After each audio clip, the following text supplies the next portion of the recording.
Lepo pozdravljeni vsi skupaj, z vami zopet Črt iz Kin Vitala. Tokrat imam novega gosta. Ta gost je Domen Kocjan. Živijo, Domen. Čau. Zdaj, Domna sem jaz, če po pravici povem, najdel preko spleta dejansko nekaj mesecev nazaj in mi je bil njegov pristop k delu, coachingu zanimiv, zato sem ga tudi povabil zdaj na tale podcast. Zdaj, čisto ozadje, kdo je Domen, kaj počne, kako je prišel do tega, kar zdaj počne. Predajam besedo kar tebi, Domen, da mogoče sam v stavku 2-3, kakor ti paše, se predstaviš, kdo si, pa kaj počneš. Ok, to mi ful nikoli ni šlo, da se predstavim, tako da upam, da bom čim bolj probal tako strniti vse skupaj. Ja, v bistvu sem diplomat fakultete za šport. V bistvu vedno sem iskal neko stvar, kako naj, bom kar tako rekel, nikoli nisem imel želje biti nek specialist za to, da bi nekoga pripeljal, da bi bil ful močen, oziroma imel ful neke mišične mase, ali pa da bi na končni fazi pa še shujšal zraven. Vedno me je zanimalo nekaj več, kar se tiče gibanja, ampak nikoli pa nisem točno vedel, kaj bi dejansko imel ta trigger. Tako da sem v bistvu na koncu začel malo študirati, šel sem na neko tako čisto osnovo na anatomijo, pa sem v bistvu začel gledati, kako je to povezano z živčevjem, pa v bistvu kako celoten sistem, človeški sistem v bistvu potem deluje, zato da se lahko potem mi nekako gibamo, tako se pač gibamo. Tako ja, ful tako nekaj nakratko. V bistvu me zanima gibalni sistem nasplošno. Ukvarjal se pa dejansko delaš, oziroma v zadnjih letih si delal čisto kot osebni trener, ali kako bi opisal svoje delo? Ja, v bistvu sem že 2 leti pa pol, zdaj mislim, da teče 3. leto. Ja, glih 3. leto bo. Kot osebni trener, v bistvu imam individualne vadbe bolj kot ne. Imel sem nekaj semiskupinskih vadb, ampak po pravici povedano mi bolj ustreza sama individualnost, ker kle večji izziv vidim pa samega do sebe, da lahko nekoga pripeljem od ene točke do druge točke. No, bolj mi v interesu delati neke individualne stvari. A se ukvarjaš bolj s posamezniki, ki iščejo čist klasično telesno pripravo, ali imaš raj oziroma se raj lotevaš tistih posameznikov, ki iščejo pomoč na tak način, kot recimo pri nas, da imajo mogoče že kakšne poškodbe ali pa kakšne tegobe, ki bi jih radi rešili v zvezi s bolečinam, gibanjem, karkoli? Ja, v bistvu se bolj nagibam ta drugo varianto, kar si mi rekel, da probam ugotoviti, zakaj nekomu, če dava primer nekdo, ki naredi fleksijo rame, zakaj bi nekdo imel problem pri tem, da bi ga na primer uščipalo nekaj v rami, ali pa zakaj nekdo ne more iti popolnoma z roko navzgor do ušesa, pa se v bistvu ustavi nekje, ne vem, če je to kot 120 stopinj, da se ustavi potem klene. Kako pa to vpliva na sam njegov, če na primer trenira v fitnessu, če dela neke overhead presse, kako pa to vpliva, na bolečino v križu v končni fazi. Taki primeri me ful interesirajo, potem kako dejansko to stvar, kako zapeljati celoten proces, da bo te stvari, oziroma ta coaching princip, ki bo dam jaz, kako lahko pa to inkorporira v svojo vadbo. Ok, super. Saj si tudi sama, veliko stvari probal, če sem prav zasledil tako zdaj izven posla, ampak v svoji mladosti pa si veliko stvari poskusil skozi trenažen proces, Kaj si se ukvarjal z fitnessom in z akrobatiko, z vsem, kaj vse si dejansko že poskusil? Moja zgodba je zelo taka. Jaz sem bil v osnovni šoli, mislim, da je bil 5. razred, sem v bistvu veljal kot za najdebelejšega dečka v osnovni šoli, sem bil res tak buckast, še vedno imam neko to osebno, ker sem bil takrat slikan, tako da sem bil res tak lepo v krogu. Pa sem en tak trigger mi naredil, da sem vsak dan ob 5, še vedno se spomnim, vedno, ko sem prišel domov, sem imel neko kosilo doma, pa ob 5 sem imel čas zase, kjer sem treniral 1 uro, sem se dal tako na računalniku neke videoposnetke, pa sem v bistvu skozi, ko so oni imeli ta trenažen proces, sem je za njimi ponavljal. In to je bilo vsakič, 2 let, pa sem začel tako v bistvu se nekako spoznavati z vadbo. Imel sem tudi, sam sem imel ful nekih, oziroma tako je bilo pa še, da sem začel z breakdanceom se ukvarjati, 2 leti pa pol sem breakdance plesal, potem se je breakdance predevil v akrobatiko za 1 leto, potem sem pa v bistvu, ves ta čas sem se bolj kot ne zraven še s fitnessom ukvarjal, sem tole kupil potem, kaj imam v zadnje, tako da čez čas je pošlo to, da sem se bolj začel s fitnessom ukvarjati, pa sem ostale stvari pustil, ampak še danes malo vsake toliko malo probavam, če še vedno znam to z breakdanceom pa te. Lepo je boje spomine, no? Čeprav vidiš, da moraš kar sprotovati, če hočeš kaj narediti iz breakdancea nazaj. Ja, jaz vem, jaz tudi izviram iz športa, ne? Zdaj, ko delamo z ljudmi, z vadečimi, dobra izkušnja je, zdaj, ker veš, kako izgleda, veš, kakšen je proces, oziroma v kosteh ga čutiš, se spomniš občutku, kako je, ko si podvržen neki povsem novi gibalni nalogi, ne? Torej, mi delamo z ljudmi, pa recimo, ne vem, nekoga učim položaj medenice ali pa, ne vem, počepa recimo, ne? In marsikomu je to tako tuje, kot pa je bilo mogoče tebi, ne vem, enkrat, ko si prvič se soočil s salto ali pa meni, ko sem se prvič soočil z nekim novim gibom znotraj karateja in tako naprej, ne? In mislim, da ta širina ti verjetno prav pride, ne? Ja, predvsem je ful dobro z tega vidika, ko gledaš, kako nekoga naučiti, ne, tako kot si rekel, kako zapeljati celoten proces, pa koliko biti laičen, pa kako analogije uporabljati za to, da potem človek dejansko razume, kaj od njega hočeš, ne. Kaj nekdo, ki ni začutil mišice že 15 let, ne moreš ti njemu reči, ja, zdaj pa samo to napni, pa lej, zdaj se bo tle nekaj zaktiviral, a čutiš to, ja, itak ti bo rekel bolj, kar ne. Nekako moraš pa zapeljati, ne, z analogijami in vsemi temi stvarmi, da potem si nekako, da se zna pravilno postaviti, pa mogoče, če na začetku ni čist pravilen način, ampak glih toliko, da sprožiš nek tak trigger, da potem oseba razume, kaj sploh od njega hočeš, ne. Ker če ne razume, kaj od njega hočeš, pa zapravljaš svoj čas, bolj kot ne, no. Cool. No, gremo midva zdaj kar naprej na temo, ki sva mislila obdelati. In sicer midva bova danes se lotila skozi zorni kod dihanja.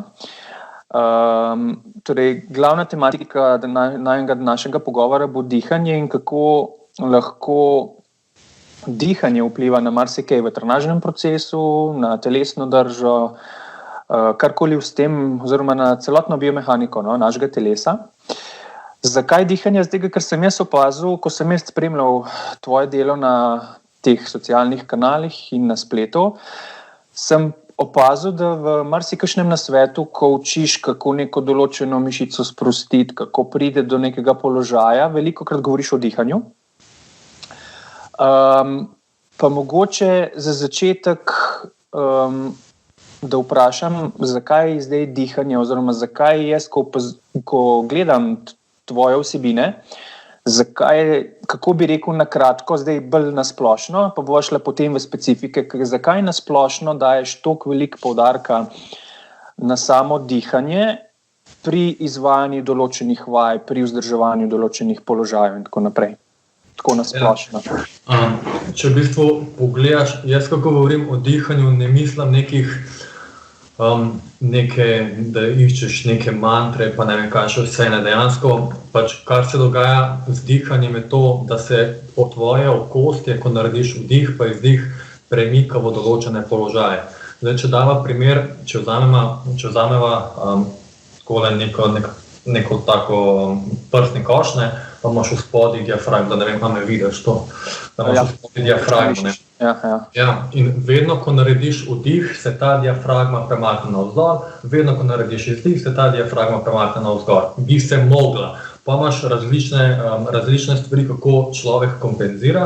Nekdo, na primer, ki je močno v tem iztegnenemu položaju, bo imel diafragmo bolj potisnjeno navzdol. Hočeš pa, oziroma želiš pa, da se ta diafragma lahko premakne dol in navzgor. In vedno, ko se diafragma premakne, se hkrati s tem premakne tudi rebra. Rebra so zelo mobilna, ta muskulatura okoli rebr v bistvu pomaga potem še razširiti prsni koš. In če pogledava, če to sprednji del prsnega koša, če ga obrnemo okoli, pa se ustavi potem pri lopaci. Lopata se direktno lepo stika gor s prsnim košem. Ne direktno, ampak v bistvu posredno preko muskulature. V bistvu ima neko tako lebdeči sklep, rečemo temu.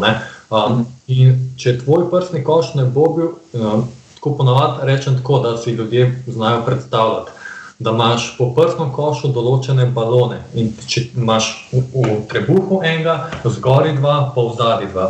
In če ti kakšnega izmed teh balonov nisi sposoben razširiti, boš tam naredil kompresijo, v bistvu boš stisnil. To je isto, kot da bi, če bi se jaz dal spodaj pod vzduha en balon, pa balon, če bom jaz imel ta balon bolj spuščen, bom bil bolj premaknen na to stran in posledično, ker sem na tej strani, bom ta del imel konstantno pač pod pritiskom in vse, kar mi ostane je, da bom zrak začel spravljati v tisto smer. Ker sem sem blokiral, ne moram več spraviti zraka sem.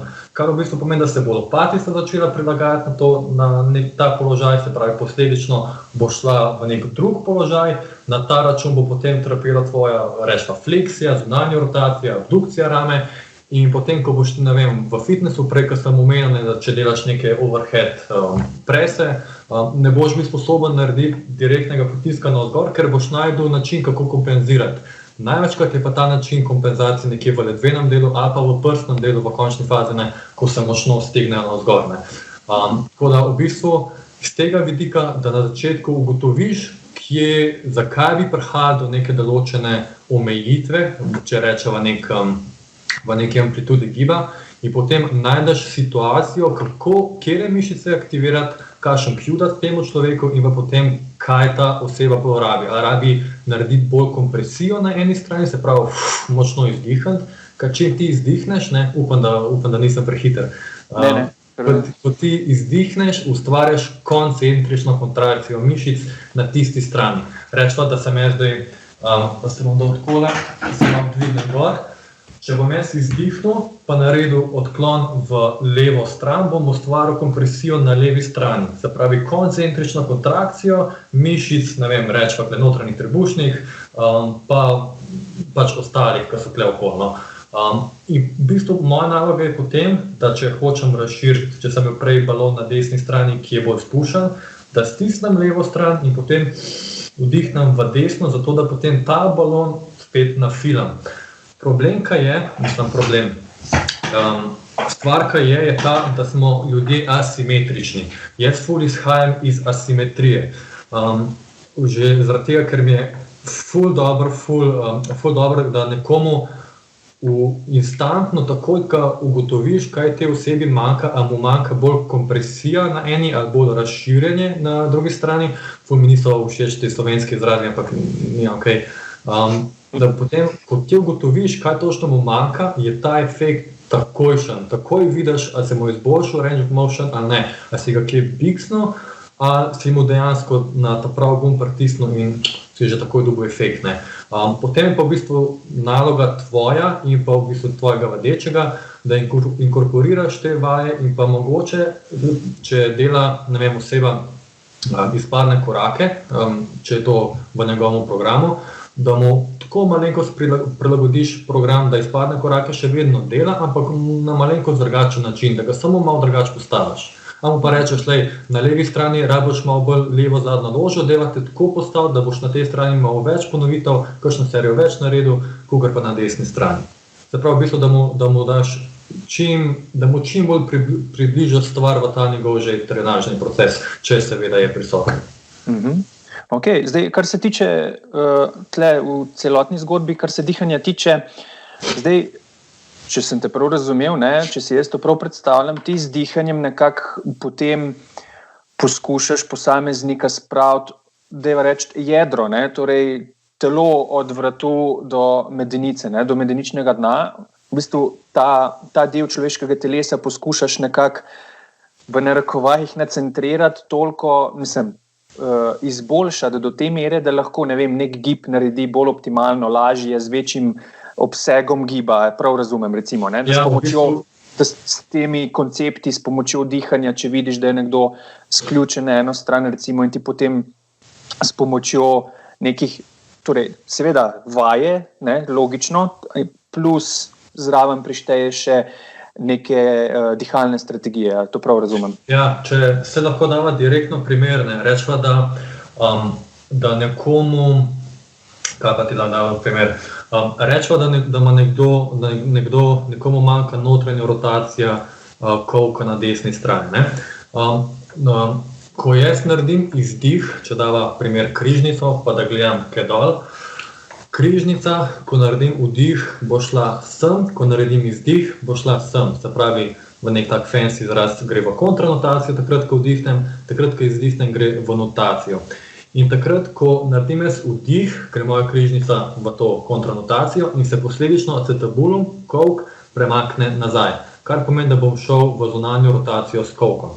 Okay? In zdaj, če ima nekdo močno zunanjo rotacijo kolka na desni strani, manjka mu pa notranja, po vsej verjetnosti ima križnico na desni strani, seveda moraš narediti neke določene teste, da pač potrdiš to, ampak če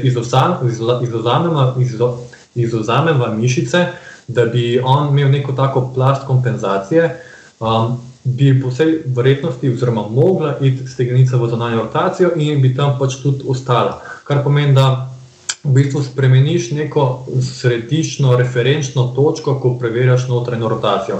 Kar pomeni, da če oseba leži na hrbtu, pa mu ti preverjaš notranjo rotacijo na desni strani, bo kar naenkrat omejena. Namesto teh 45 stopinj boš imel, lahko ničelno, odvisno koliko močno je šel s križnico nazaj, a pa nekje do 10-20 stopinj. Kar pomeni, da na desni strani želiva imeti potem notacijo, kar pomeni, da bi križnico iz tega položaja začela spravljati sem. In potem v bistvu posledično, ko gre iz kontranotacije v notacijo, gre stegnenica v notranjo rotacijo, hkrati s tem se pa začne tudi prilagajati stopal, ker boš bolj v pronacijo. Se pravi, taka oseba, ki ima močno zunanjo rotacijo, bo po vsej verjetnosti imela tudi stopalno vzven. Kako se pa ti pri celi zadevi odločaš, dobro, narediš testiranje, ampak zdaj, če mogoče malo bolj zdaj tako na grobo rečeva, kako se ti odločaš, ali boš ti uporabljal v tem primeru za izboljšanje notranje rotacije, a boš ti uporabil, kako se odločaš, ali boš uporabil dihalne strategije poleg vaj, ali jih daj sploh ne boš uporabil, boš mogoče videl, da je nekje čist drugje problem, ker po domač povedano, moj sodelavc se zelo lepo včasih izrazi, vsak specialist ima svoje specifično orodje, kirurg ima skalpel, zidar ima kelo pa klado in tako naprej, in potem vsi smo podvrženi istemu načinu razmišljanja, vsak, mi smo kinezologi ali pa osebni trenerji in razmišljamo skozi neko prizmo v nekem določenem času. Kirurg bo razmišljal drugače, bo videl isti problem drugače, medtem ko neki jogist ali pa nekdo, ki se ukvarja z meditacijo, bo spet problem torej isto težavo človeka videl z drugega zornega kota. Tle me zdaj predvsem zanima, kako ti, ki se kar veliko posvečaš oziroma si tudi veliko energije vložil v razumevanje te biomehanike dihanja, a je zdaj so te dihalne tehnike kot eno izmed orodij v tvoji, bom rekel, torbi orodij, poleg raztezanja, poleg vaj za moč, poleg česarkoli, ali bi lahko rekel, da so te dihalne tehnike lahko uporabne vedno zraven pri, določenih vajah, ali so primeri, ko recimo vidiš, da to pa sploh ni potrebno pri kakšnih posameznikih se ukvarjati z nekim dihanjem in tako naprej. Razumem, v bistvu tako, kaj zdaj dejansko pomeni dihalna tehnika, jaz, ko mi rečeš dihalna tehnika, bom takoj pomislil, grem na parasimpatik, grem simpatik. Eno stvar hočem spodbuditi, eno hočem pa malo bolj tako načilirati, ugasati. Če bom hotel nekoga na koncu treninga, ko bo ves izmučen, lepo sprostiti, ko bom dal v dolg izdih, v parasimpatično stanje, zato da se čim bolj sprosti. Če nekdo pred tem, da mora zelo nahajpati svoj živčni sistem, bom rekel, daj fudili hitre vdihe, izdihe skozi nos, zaradi tega, da dosežeš ta hype, state. Pri vajah je pa tako, bolj kot to parasimpatik pa simpatik, se tudi vplivaš na te zadeve, ampak je bolj to, kako dejansko postaviš svojo kostje. Ni na začetku, prej sem me vprašal, kako vem, kaj moram, kdaj hočem med te respiracijske vaje, bolj izrazite. Nekdo, ki bom videl, da naredim naprimer testne, da mu enostavno, ko se uleže na tla, gre na hrbet, mu zaprem eno stran prstnega koša z izdihom in potem mu rečem, ok, zdaj pa naredi vdih, pa probi vdihati kaj gor. In prvič, če jaz vidim, da je on sposoben vdihati v tisto stran, ki jaz hočem, pa če on čuti, da on vdihne kaj, bom rekel, ok, super, greva na drugo stran, ponoviva na drugi strani. In če spet na drugi strani ponovim in da vidim, da je določena omejitev tam, da ni toliko lepo razširil une strani prstnega koša, kakor je pa takrat, ko sem održal na drugi strani, vem, da rabim malo več pozornosti dati na tisto desno stran. Kar pomeni, naprimer, lahko bi direktno, če bo delal kakšne potege škripcom, naprimer, bom rekel, ok, pri ogrevanju, naprimer, dajva narediti poteg, zapri se kle v spodi, rebra ne dovolj, da ti greva navzgor, pa bo samo vdihan v levo stran. Da razširaš, ok, pet nazaj, ponovi, še enkrat, vdihan, razširaš, greš nazaj. Še vedno pa če bo cilj, da on, ne vem, da rečeva, da hoče dobiti na hipertrofiji, ga bom še vedno dal na kakšne počepe, še vedno bo delal deadlifte, samo na začetku bo pri ogrevanju imel malo drugačen poudarek, ker pa nekdo, ki teh problemov nima, oziroma problemov. V narekovajih problemov. Nima take situacije.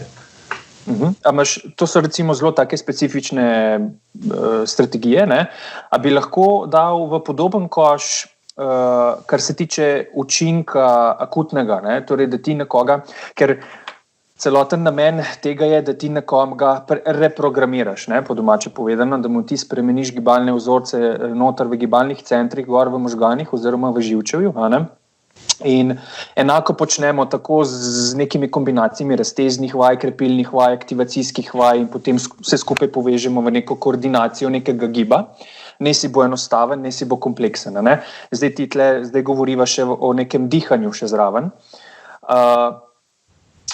Zanima me predvsem, kako se to primerja z nekimi tehnikami, kot so manualne tehnike samomasaže skozi žogce, valjčki. Ne? Tam zelo dobro vemo, da so akutni učinki zelo kratki, ne? Relativno kratki. Se potem variirajo od posameznika do posameznika. Torej, če se jaz, ne vem, imam naprej zarotirano medenico, pa vidim po testih, da ima človek recimo že te velike mišične skupine, kot so iztegovalke kolen, prednje stegenske mišice, mečkano pokrčene, pa že to malo dol vleče, pa jaz to zvaljčkam, minutko, 2 recimo, pa je takoj razlika v sami rotaciji medenice, pa dobro vem, da bo to učink tam nekje od 10 do 20 minut, odvisno zdaj od situacije pa posameznika. Ne? Torej, če bom samo valjčkal, ne bom rešil, ne? Lahko valjčkam vsak dan po pol ure, pa ne bo zadeva čisto nič boljša. Vedno je treba potem na to na nov položaj potem reprogramirati in človeka učiti istih gibalnih vzorcev v tem položaju. Ne? Zdaj, nek ta časovni rok je tak, 10-20 minut, pri nekaterih 30 minut. Kako je pa pri teh recimo dihalnih strategijah, ki jih ti uporabljaš, je podoben to časovno okno podobno ali je kaj drugače tukaj? V bistvu zadeva je tako, da to, lahko bi rekel, da je to neka taka nek PNF na steroidih, ko v bistvu, ko greš v nek položaj, narediš kompresijo na tisti strani in potem odvisen, kaj spod delaš. Ampak, ko narediš vdih, rečva, se morajo določene mišice zaradi tistega položaja, v katerem si, se morajo sprostiti, se morajo inhibirati. Kar pomeni, da v bistvu boš takoj dosegel nek učinek. Naprimer, prej so omenil sprednje stegenske mišice ali pa da preverjajo preko Thomasovega testa, naprimer, ali ima on zakrčene upogibalke kolka ali ne. Če ga jaz namem ležati če ugotovim, da ima zakrčene upogibalke kolka, tako da je Thomasov pozitiven, ga dam ležati na 90 stopinj, kar pomeni, da leži na hrbtu, noge na 90 stopinj, pa mu hočem malo bolj zadnje lože prižgati, rebra dol, da transversus aktivirati notranje trebušne, notranje obliguse, zaradi tega, da mu medenico mičkam potegne nazaj, pa hkrati tudi naredi kontranotacijo. Kar pomeni, da ko on lepo to vse začuti, pa če ko naredi 5 do 8 vdihov pa izdihov, pa je Thomasov kar naenkrat negativen, samo sprostil upogibalke kolka. Ampak, če se bo ta oseba zdaj, če bo samo to naredila, bo to šlo stran.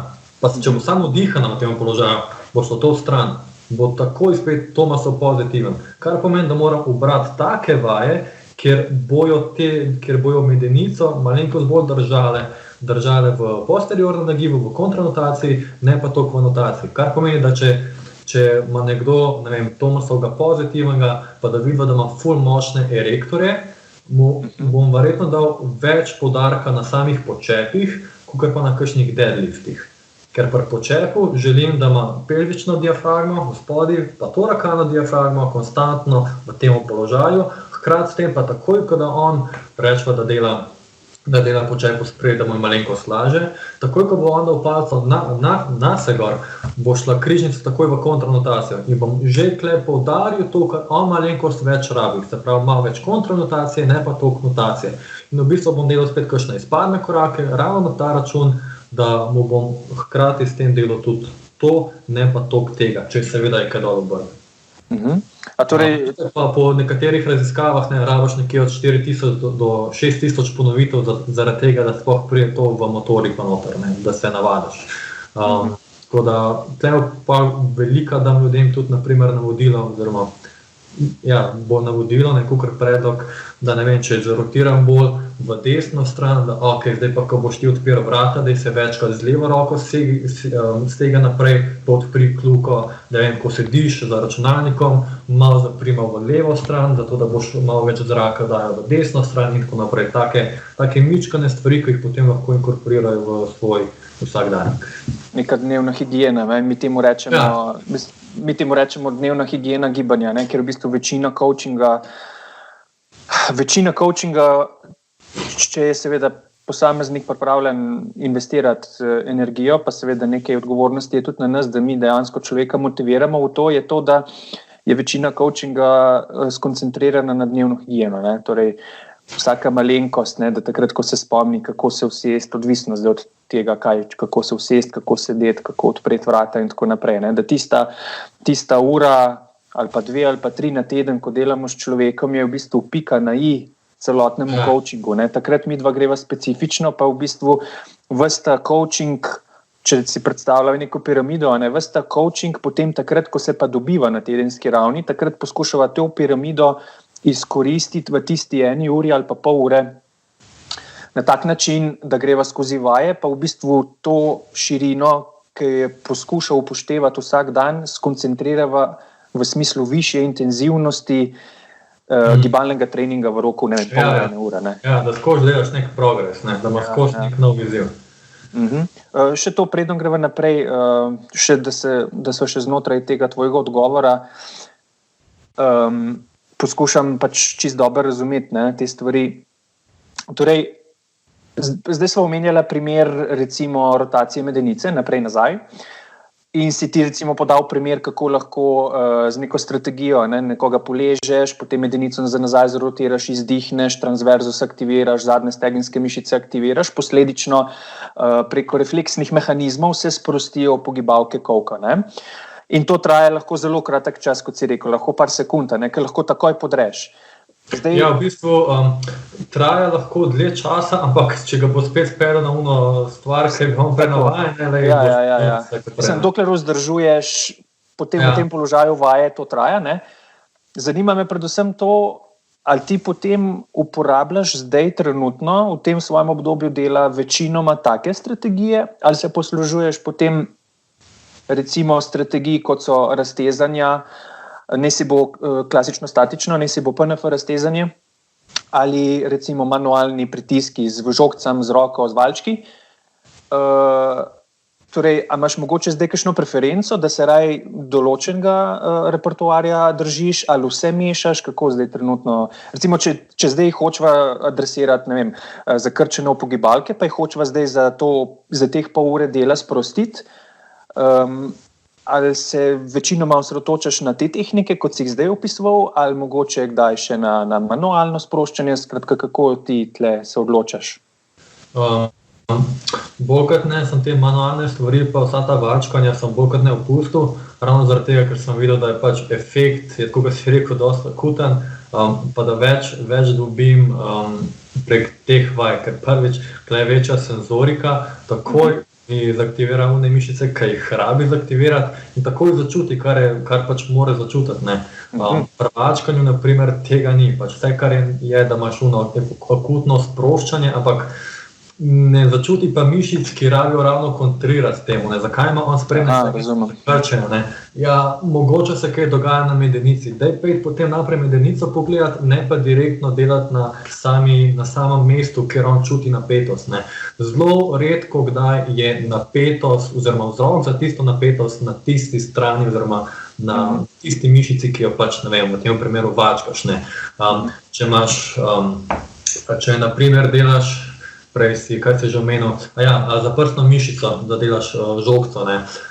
Vse lepo in prav, ti lahko sproščaš sprednjo prsno mišico, ampak če ti ne boš bil sposoben razširiti prsnega koša na tej desni strani, bo tvoja prsna mišica minor, če govorijo na primer na tej strani, največkrat je minor na tej strani, bo konstantno zakrčena. Ker tu, če boš ti non-stop pritisku na njo, če boš vačko, če boš imel neko manualno tehniko, pa če ne boš dal človeku te senzorike, da mora nafilati te prsni koš, da rotira rebra, ki so zdaj na notranjo rotacijo, da naredijo zunanjo rotacijo, nisi vse skupaj nič naredil, ker boš samo konstantno naslavljal simptom.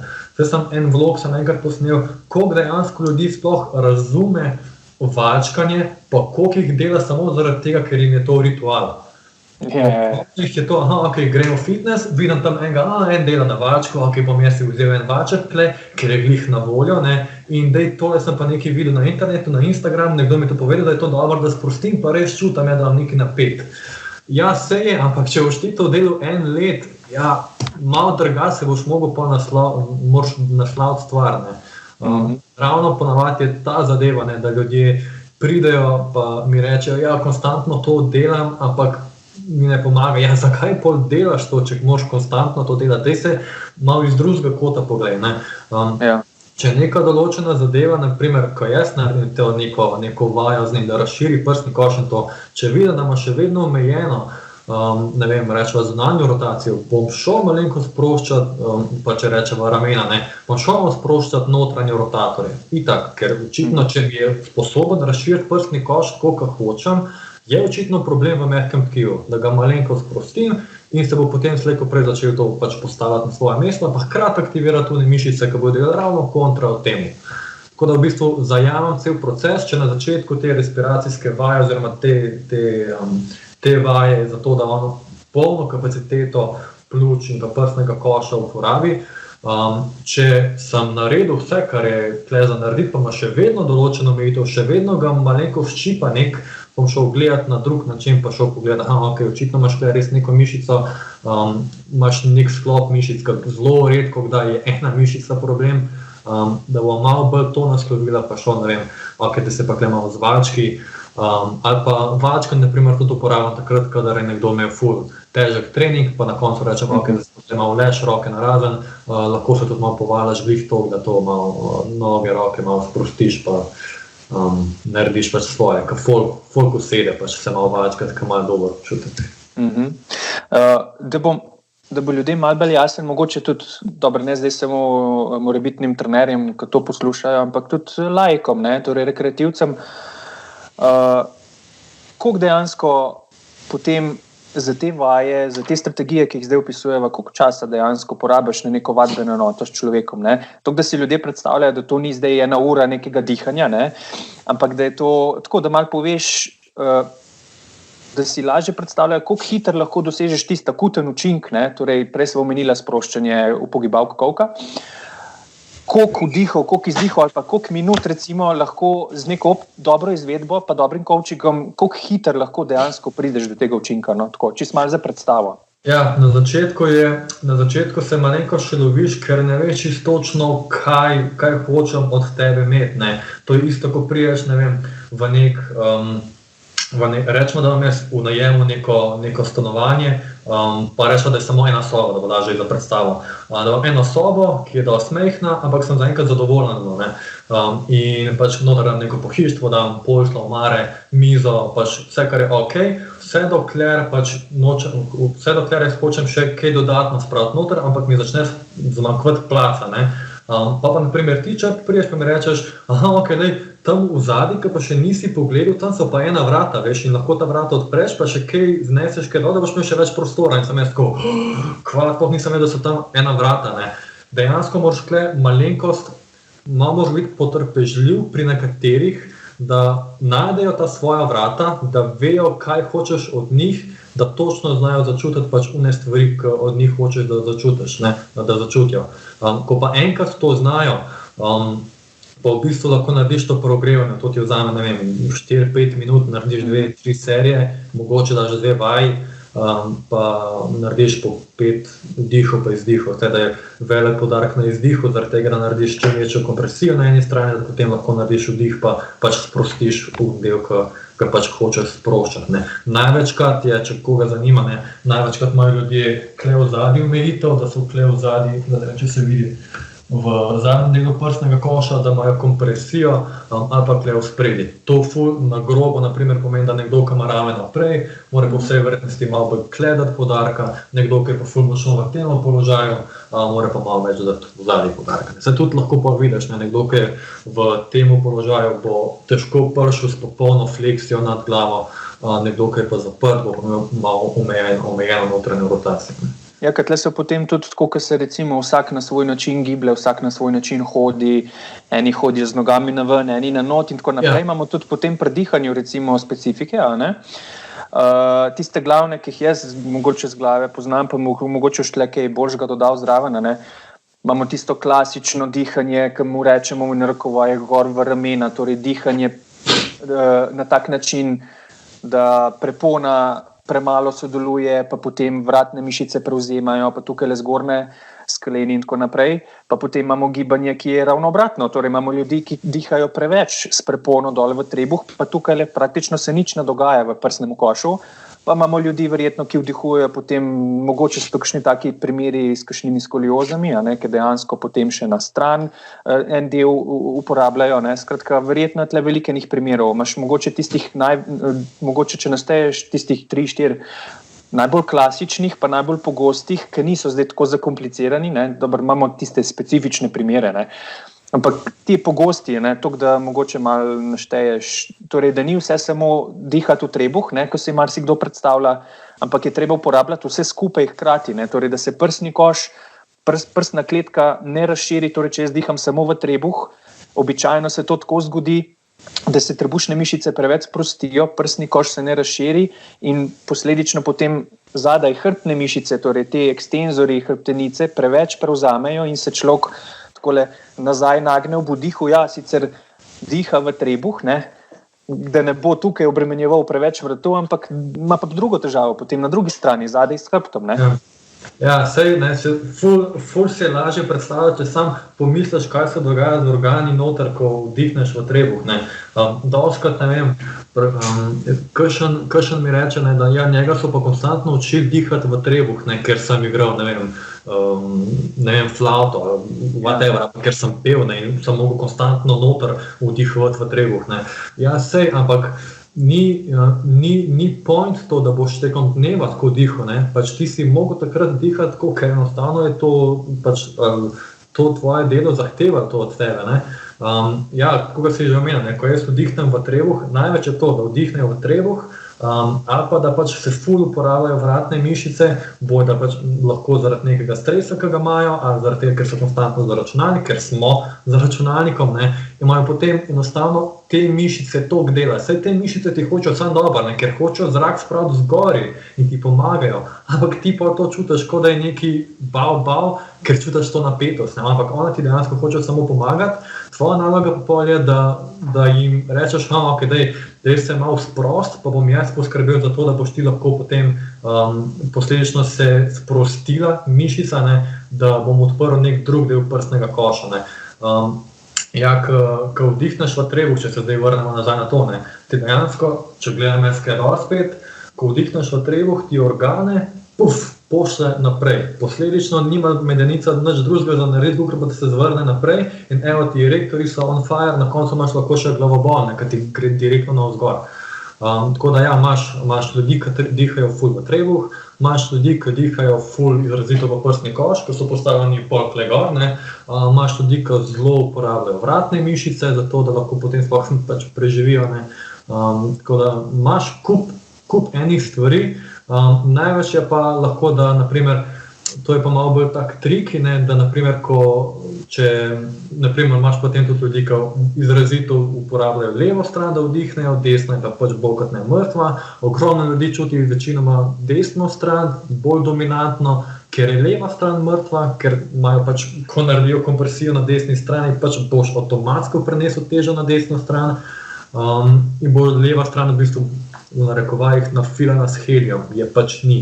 In jaz sem naprimer tak primer, da sem levo stran, ko sem se začel zavedati teh stvari, ne, levo stran sem imel bolj kot ne mrtvo, levo peto, bolj kot ne sploh nisem čutil, da jo imam na tleh, ne, medtem kot desno stran sem pa čutil, ok, ful je močno. In če boš nekoga, ki je malo bolj tako dovzeten za stvari vprašal, ko stoji, kje čutiš, da je teža, ti veliko ljudi reče na desni strani, ali pa bolj na prstih, kakor pa na petah. To je, če ti nekdo reče, da ima težo bolj na prstih, že veš, da se z medenico nekaj naprej dogaja, ne? Da v bistvu pač ali erektori so malenkost napeti, ali da imaš upogibavke kolka, pač zdaj na hitro ti vse govorim, ampak dejansko ljudje bolj čutijo težo na sprednji strani, kot pa na zadnji strani. Predvsem, če ne vem, kakšne gimnastičarke, kakšne plesalke, ki imajo močno raztegano zadnjo ložo, ki imajo konstantno raztezati neke upogibavke kolke, ampak se dejansko nič ne zgodi, ker imajo medenico konstantno pač naprej potisnjeno. Ampak to so pač take stvari, pa da moraš že vzeti v zakup, ne hočeš ti imeti neko zdravo telo, ali hočeš biti na nekem performansu, ne, pač tukaj moraš pa vzeti, kaj ti je prioriteta.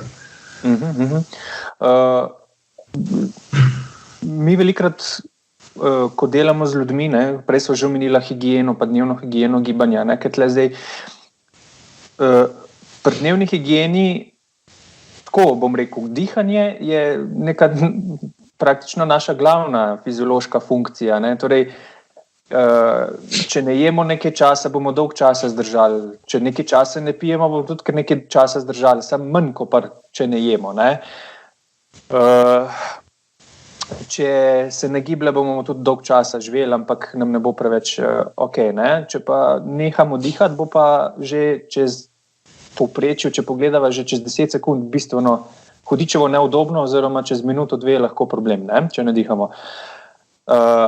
Jaz sem se tudi nekaj časa nazaj z dihanjem ukvarjal in približno vem številke, ne, načeloma povprečen človek vdihne nekje 15 do 30 tisočkrat na dan, ne. Torej, 15 je dobro. Ja, odvisno od frekvence, ne. Zdaj, frekvenca dihanja je, se mi zdi danes previsoka pri večini, ne. Ja. Ampak veliko je to enih akcij, ne. Zdaj, dihanje, da jaz vdihnem, je to ogromno enih mišic, ne. Vse skupaj od vratu, vse dol do medenice praktično, ne. Vsak vdih, vsak izdih, torej vdih pa izdih smatramo kot nekaj samoumevnega, tega itak ne zaznavamo, ker je to tako pogosta gibalna akcija, ne zaznavamo tega tako kot dvig roke ali pa pritisk knofa na tipkovnici, ne. In to potem damo v podzavest in pozabimo, da ta aspekt našega gibanja sploh obstaja, ne. In potem, tako kot si mogoče na začetku, če se prav spomnim, rekel, potem si ljudje predstavljajo dihanje kot nekaj ezoteričnega, pa da je to samo za tiste, ki meditirajo, pa za une jogiste tam na vzhodu, ne. Ampak to ni nič nenavadnega, ne. Zdaj, kaj hočem vprašati, je to, kako recimo, če gremo na bolj praktične stvari, ki so ljudem mogoče lahko uporabne, ne. Velikrat govorimo o ergonomiji. In mi recimo, ergonomija recimo delovnega prostora, klasičen delovni prostor je pisarna, ta je najbolj pogost. In zdaj tukaj na dihanje vpliva marsikaj, ne. Vpliva od, bom rekel, splošne telesne pripravljenosti, kako si zmožen držati držo, od stresa na delovnem mestu, od same postavitve ergonomične, torej stola, mize, računalnika, količine dela, genetika, potem tvoja telesna drža, ki jo imaš nekaj prirojeno, anatomsko gledano, biomehansko in potem kako si se razvijal tekom celega svojega življenja, ne. In vsak je potem drugačen, ne. In zdaj v praktičnem smislu dihanje lahko vplivamo na tak način na dihanje, da ni treba razmišljati, kako diham. Ne? Torej, če jaz visim naprej v računalniku, takole, pa z glavo naprej, pa se naslanjam na tipkovnico dobesedno, ne? Bom že tle kar konkretno omejeval neko kapaciteto dihanja. Ne? Tako prepone, ker sem se naprej, prsni koš se je zvrnil naprej, trebušna votlina je stisnjena in prepona mora ali bistveno več delati, ali pa sploh nima možnosti se spustiti, recimo. Ne? In bom razvil kompenzacije tukaj gor, ne, s časoma. A imaš ti kakšne, ko ti coachaš, ko se ti ukvarjaš s svojimi klienti, a jim potem podajaš tudi kakšne take nasvete, kako lahko vplivajo tudi preko takih stvari, ne? Ja, najboljše je, če si dajo, naprimer, ker itak, koga si rekel, ne, ko ti dihaš, pač ne smeš razmišljati, kako dihaš, ker to ti je ključ, da pač lahko normalno pelaš svoje življenje naprej, ne. To je isto, kot da bi imel konstantno zakrčene zgornje trapeze in zdaj vse, kar boš delal, je to, da boš non-stop rame potiskal navzdol, zaradi tega, da boš raztegnil. Ja, nimaš toliko časa, nimaš toliko volje, da bi konstantno to delal, plus ni naravno to, ne. Ja, naprimer, že to, ne, da ko, ne vem, da si daš, ne vem, rečemo, da imaš 8-urni delovnik, da si na 1 uro, naprimer, daš samo opomnik gor na telefonu, ok, zdaj pa lej za 5 minut, samo a lahko ustaneš, ali pa če samo sediš, pa si daš roke, naprimer, na mizo, da se me malo bolj vidi, da daš roke na mizo in zdaj vse, kar hočemo od tebe, je to, da se malenko daš, če dam jaz roke, če vam zdaj na mizi, da greš s prsnim košem malo nazaj, pa da ful izdihneš, da začutiš trebušne mišice, pa samo počasi dihaj, da lepo razširiš ta del vzadi. Ker tle imaš zdaj pol ljudi, neodvisen, malo moraš potipati, kaj so oni navajeni delati. Ne? Nekdo je naučen, da mora lepo sedeti v tej pokončni drži, ne? Ampak to spet ni ok, ker spet stiskaš vzadi in spet zrak spravljaš naprej. Ne? Takmu človeku bom pa rekel, ok, zdaj naredi to, ko sem ti ravno zdaj pokazal, zaradi tega, da boš vzadi romboide pa lopatce malenkost dal na stran, raztegnil vse skupaj, da boš dal malo zraka kaj vzadi.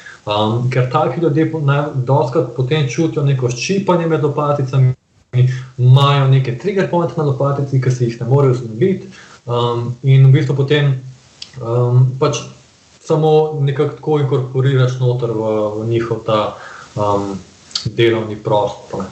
Zdaj pa nekdo, naprimer, če non-stop sedi, ne, mu pa rekel, ok, da ima vstan, pa daj roke gor na steno, pa naredi mogoče isto stvar, kot sem ti zdaj pokazal. Ne. Da delaš v bistvu v tem spektru, kaj najbolj pogosto oni delajo. Če sedijo, ga daš stati, če stojijo, ga daš malo sedeti. Glih to, da malo zamenja, da malo variabilnost poveča. Deva recimo zdaj se še enega praktičnega primera lotiti, ki je zelo pogost, seveda, ne, in tudi rekreativci, laiki poznajo ta primer, ne samo mi, ki se s tem ukvarjamo. Torej, ta klasična prisiljena drža glave naprej, pa sva zdaj osredotočena bolj v primer pisarniškega delavca, ker dejansko samo okolje potem prispeva k temu zleti, ne, da dejansko glava sili naprej.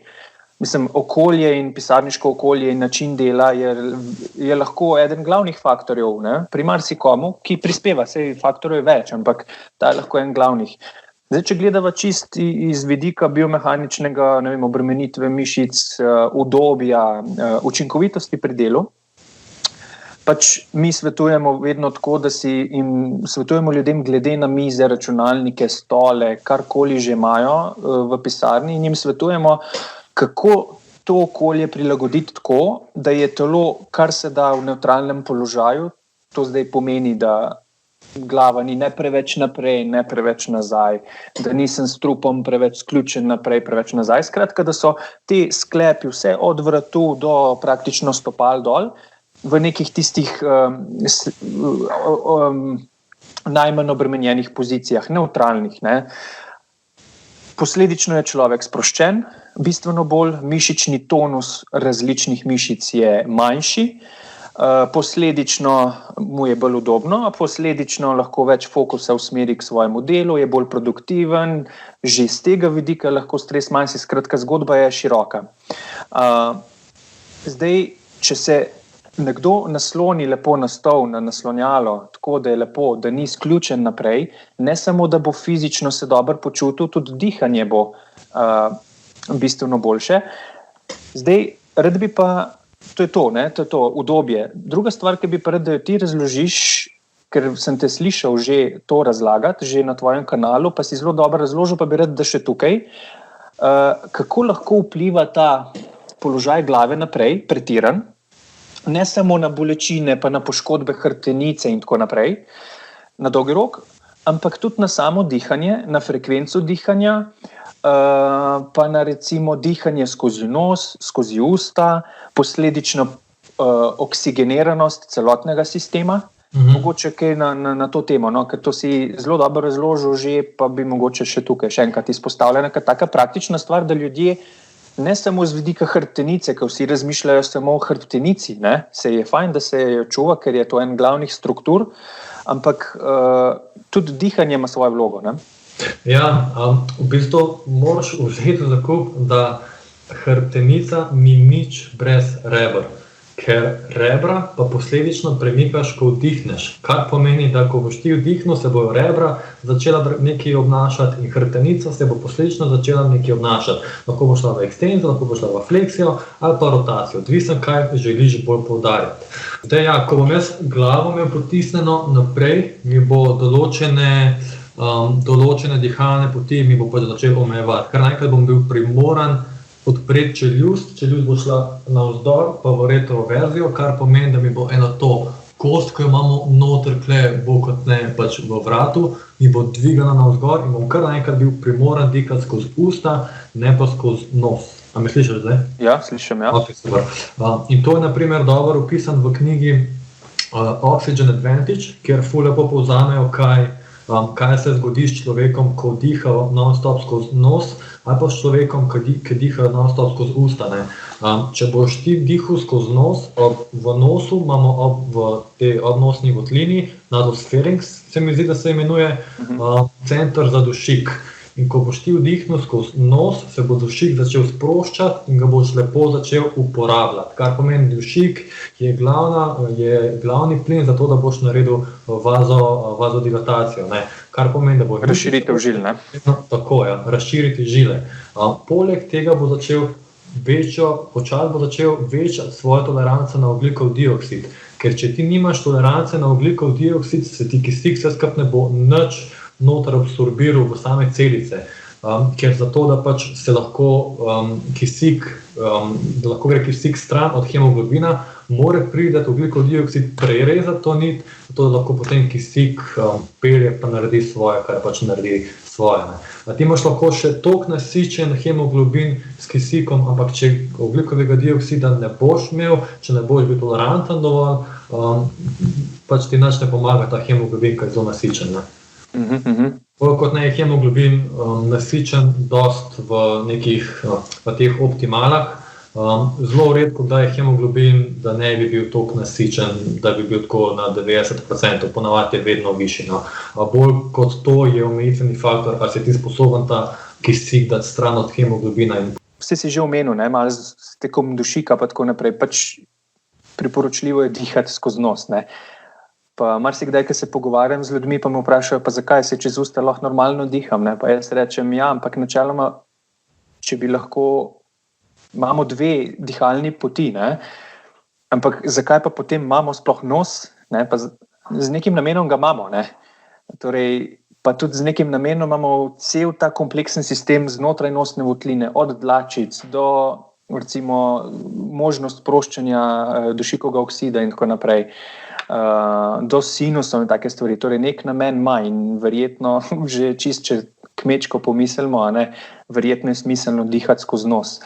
Tudi mogoče ti kaj več veš o tem, oziroma boš lepše razložil, zakaj pa dejansko je bolj dihati čez nos, kakšen razlog ali pa dva, ne, že sama v bistvu filtracija zraka in tako naprej. Ja, že to, da ti filtrira zrak, ne, že to, da imaš ti dovolj navlažen zrak, ne, da posledično potem, čim boš ti vdihnil skozi usta, zrak ne bo navlažen in boš imel suho grlo.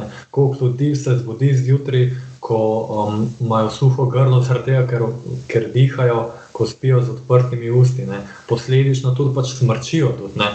Po drugi strani imaš dušik, se ti začne sproščati. Kaj imaš pa še nekaj se hotel reči, pa mi je zdaj šlo iz misli. Kaj sem še neka pomembna stvar?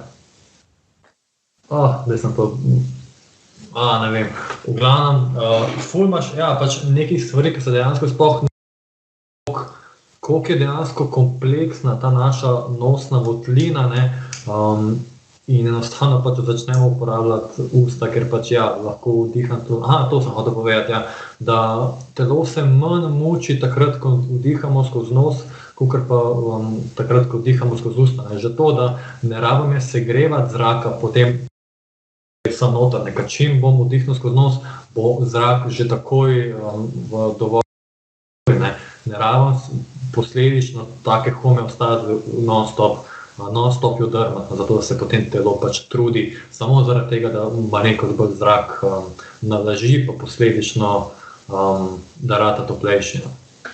A morda slučajno, kaj veš čist biomehanično, če so kakšne razlike, če res recimo vdihujem skozi nos ali pa izrecno sam skozi usta, a so mogoče kakšne male specifike, o katerih veš čist o sami mišični aktivaciji vratnih mišic, mogoče celo prepone ali pa rebernih mišic?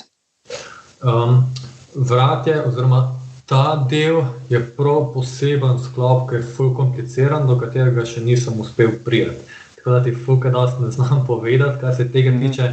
Znam ti samo povedati, pač kar sem zdaj povedal, ne, pa da imaš tlele to kost, ki v bistvu potem tudi vpliva na samo frekvenco tonov, koliko visok ton imaš, ko govoriš, ne. Kar pomeni nekdo, ki diha skozi usta, pa imel drugačen ton, kakor pa če bi, na primer, isto osebo, če bi imel isto osebo, pa je rekel, ok, zdaj pa dihi skozi nos, pa bo nekaj cajta pač potem dihala skozi nos. Dejansko se tonacija, ne vem, če se reče čisto tonacija, ampak ton se enkrat viša, enkrat se niža. No.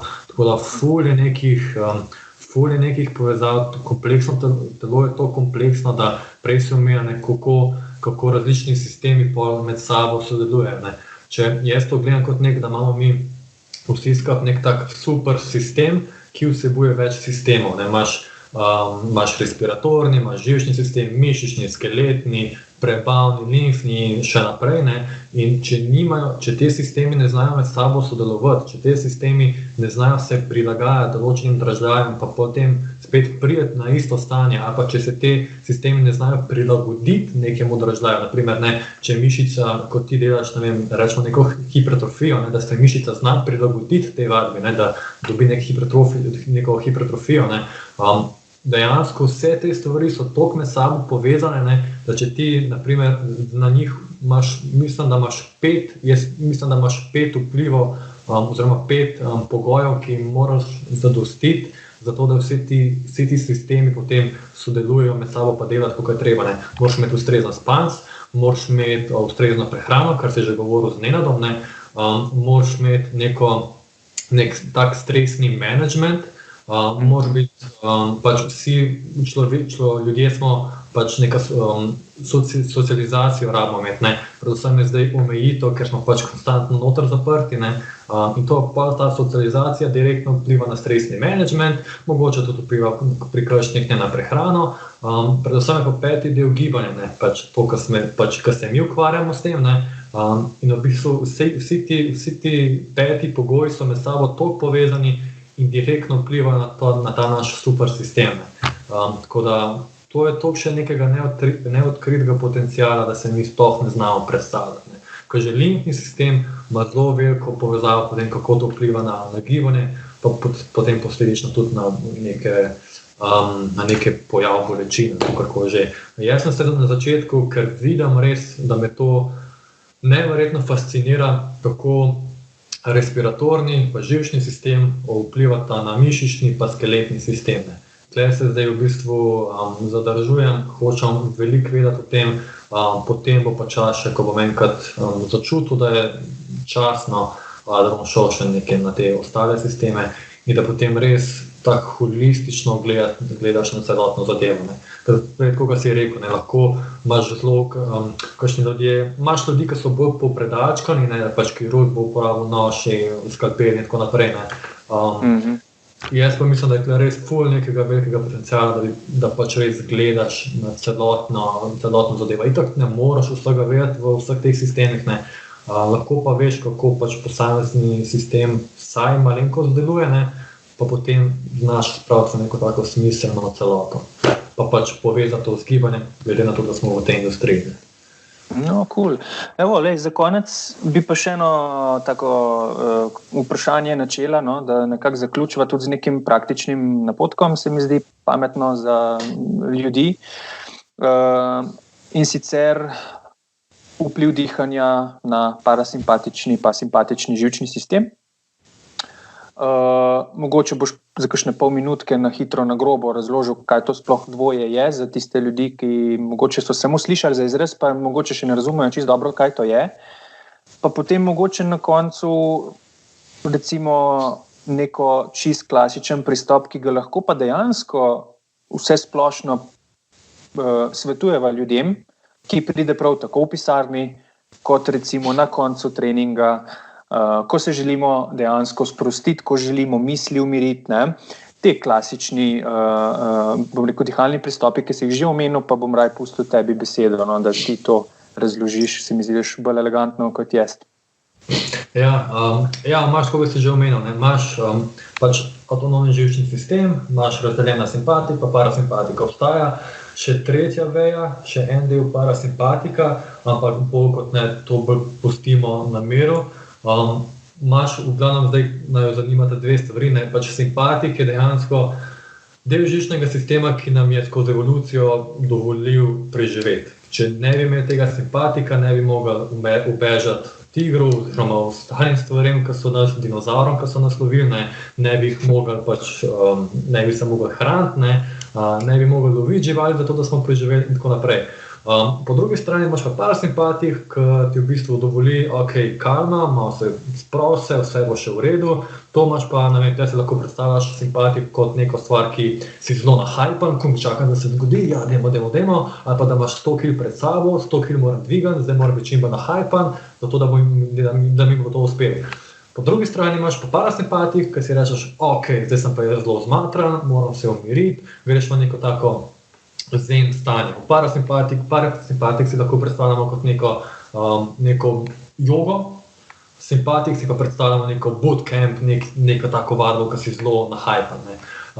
Spet eno, če imaš preveč enega, spet ni dober, če imaš preveč prvega, spet ni dober, ne moraš najti neko sredino. Če boš ti bil konstantno v parasimpatiku, pa te bo tam en pes napadel, pa si človek, se bo vse v redu, ja, boš malo pogrižen.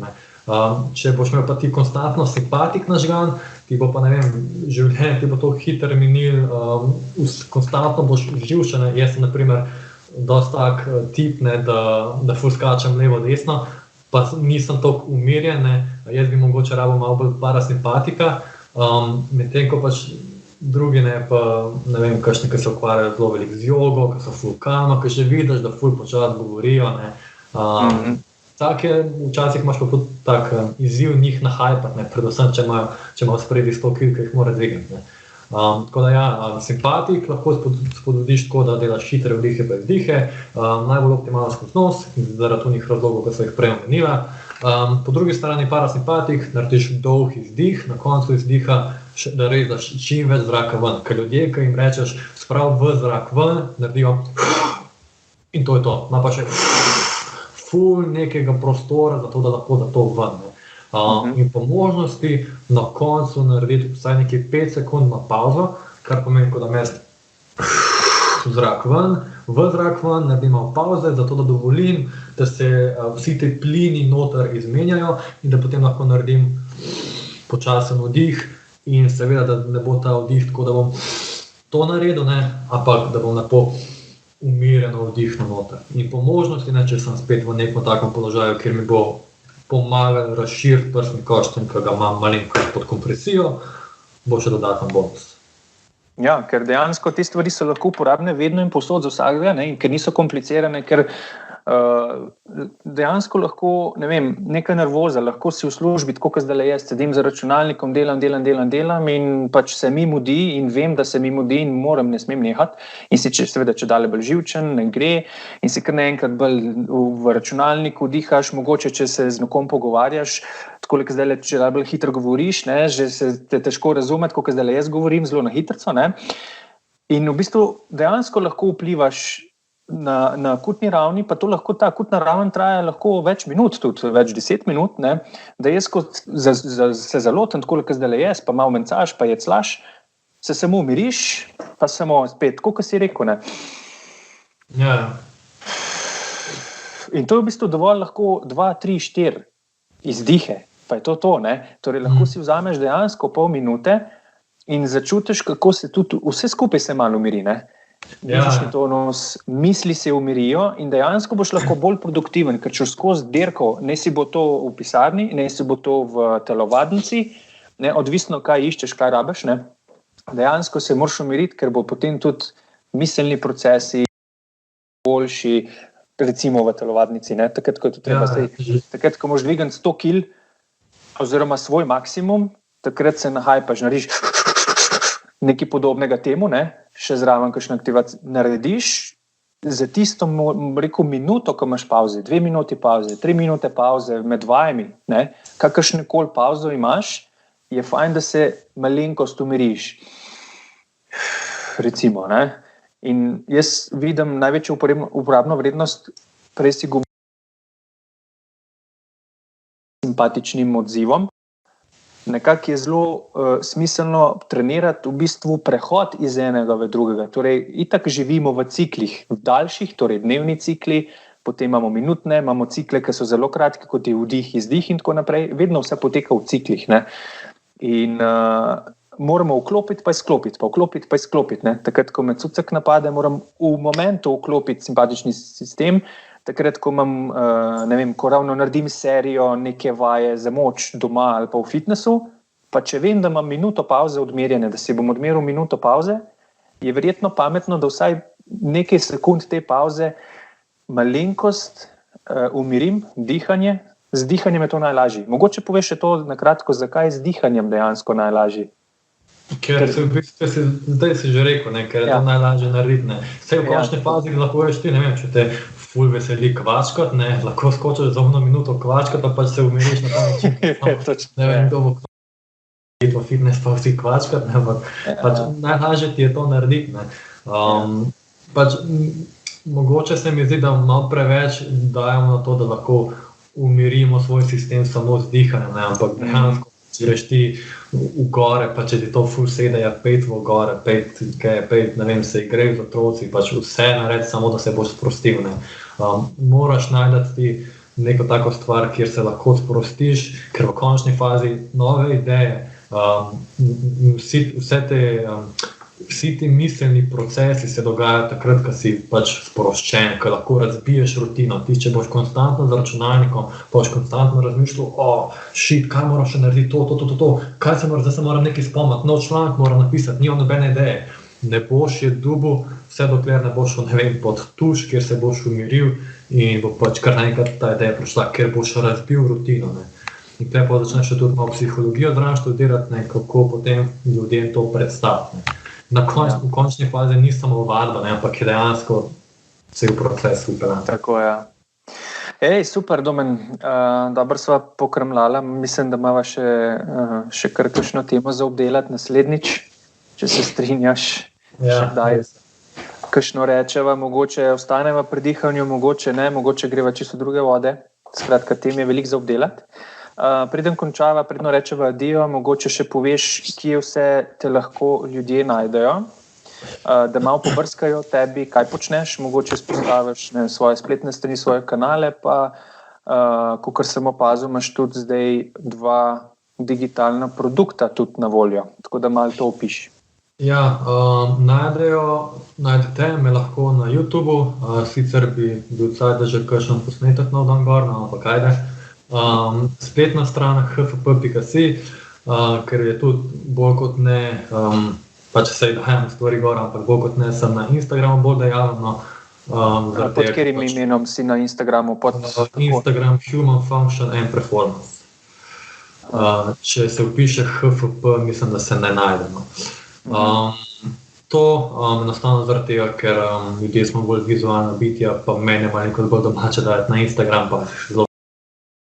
Za digitalne produkte je pa zadeva taka, da sem oblikoval neko vadbo, ki lahko 8-tedenski program, ki ga lahko izvajaš doma. Zadeva je taka, da jaz nisem bil fan, oziroma še zdaj nisem fan teh spletnih vadbenih programov, ker pač na človeka moraš nekako,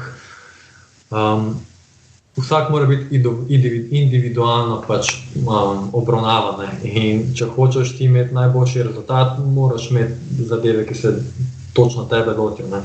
Tako da sem potem oblikoval spletni vadbeni program, ki se ga lahko izvaja doma, 8-tednoma, ampak preden se gre na ta vadbeni program, so v bistvu potem moraš iti skozi 5 poglavij, kjer se ti predstavi zelo na kratko neke osnovne stvari o vadbi, da točno veš, kje ga ne smeš biksati med vadbo, pa kaj je pametno, da upoštevaš med tem, ko izvajaš te vaje.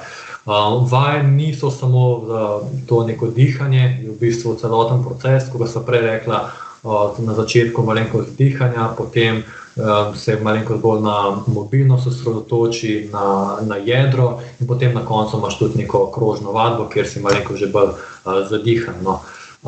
Ta druga zadeva je pa ta online coaching, ki sem ga zdaj dal ven v ponedeljek, 3 dni nazaj. Je pa zadeva ta, da se v bistvu ta proces, ki ga že sam izvajam, samo da sem dal na online zadevo. Ok, super. No, sej, za tiste, ki vas bo zanimalo, bomo vse te linke tudi spodaj dodali v opisu tukaj podcasta, oziroma če bomo zadevo objavili na Facebooku ali tudi na YouTubeu, bo spodaj v opisu imate vse te linke do teh stvari, tako da si lahko pogledate. Nič, Domen, že dovolj sva dolga. Hvala ti za tole debato. Upam, da se slišva še kdaj, da še kakšno rečeva. Do naslednjič pa fajn se mej, dobro treniraj doma, kolikor lahko in še dobro naprej ustvarjaj. Hvala enako. Ok, mej se, čau. Ajde, čau.